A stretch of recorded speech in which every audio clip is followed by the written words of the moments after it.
On 9th of December, Industrial Training Institute ITI Diphu organized its first ever Social Freshers Meet program at ITI Conference Hall, Rongmongwei, Diphu.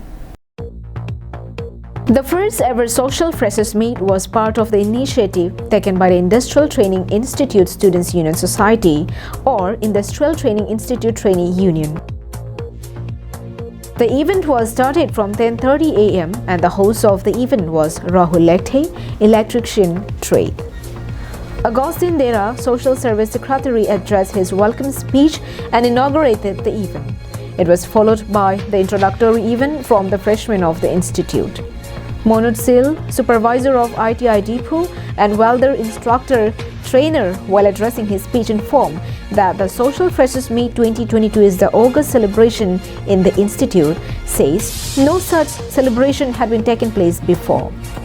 He also counseled the students' opportunities, professions and career after completion of the course.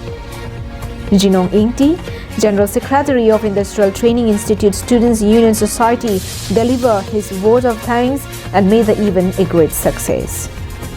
News Desk report, Karbi Nonglan.